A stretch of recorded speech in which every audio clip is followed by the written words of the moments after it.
Ipapakita ko naman ngayon kung paano ako mag-testing ng thermostat valve.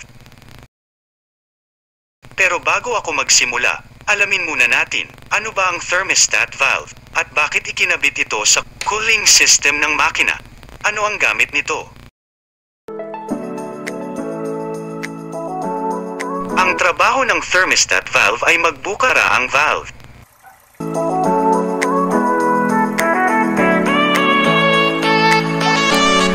Ganito lang ako mag-testing, sa pamamagitan ng paghawak ng dalawang hose ng radiator. Lower at upper radiator hose.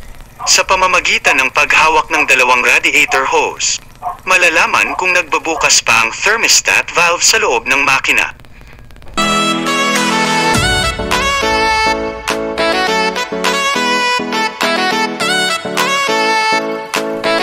Sa unang start ng makina, malamig pa ang tubig sa loob ng makina.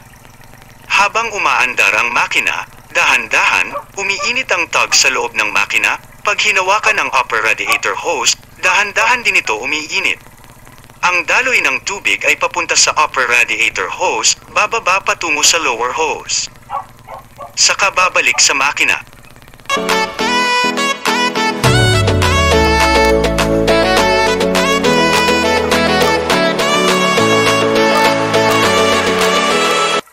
Pag malamig pa ang tubig sa makina, nananatiling sarado pa ang thermostat valve. Kaya hindi pa makakatawid ang tubig pabalik sa makina. Kaya pag hinawakan mo ang lower radiator hose, mananatili itong malamig pa. Indikasyon ito na mayroon pang thermostat valve na nakakabit sa cooling system.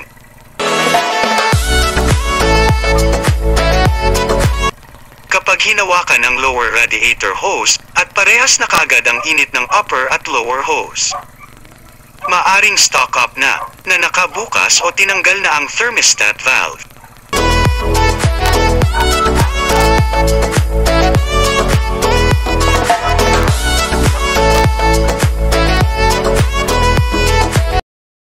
Mag-uumpisa palang magbukas ang thermostat valve sa init na 80 to 84 degrees Celsius. At fully open sa 90 degrees Celsius. Pag nagbukas na ang thermostat valve, diyan pa lang dapat mararamdaman na halos papantay na ang init ng lower hose sa upper hose.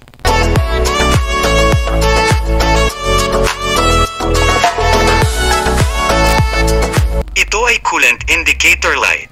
Ang operation nito, mawawala ang kulay pula, may iwan na kailaw ang kulay berde kapag malami pa ang makina. Kapag overheat na ang makina, lilito naman ang kulay pula.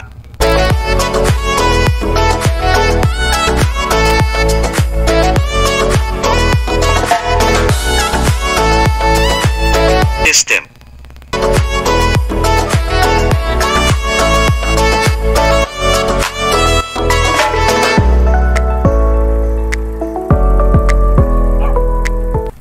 Ang radiator ang nagpapalamig sa tubig ng makina. At ang radiator fan naman ang nagpapalamig sa radiator.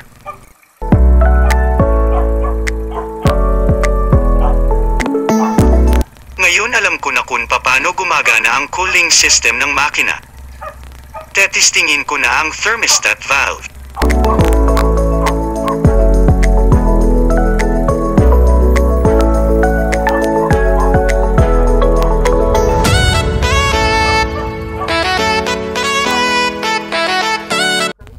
Siyempre nag-umpisa ko malamig ang makina.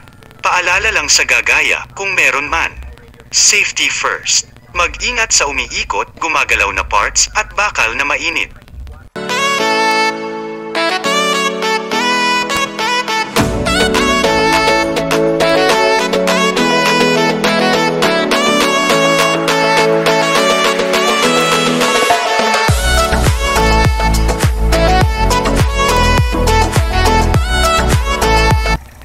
Medyo mainit na ang upper hose, pero malamig pa ang lower hose.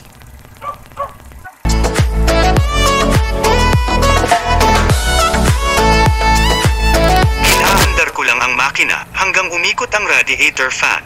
Saka ko kinapauli, bumukas na ang thermostat valve. Halos pantay na ang init ng hose.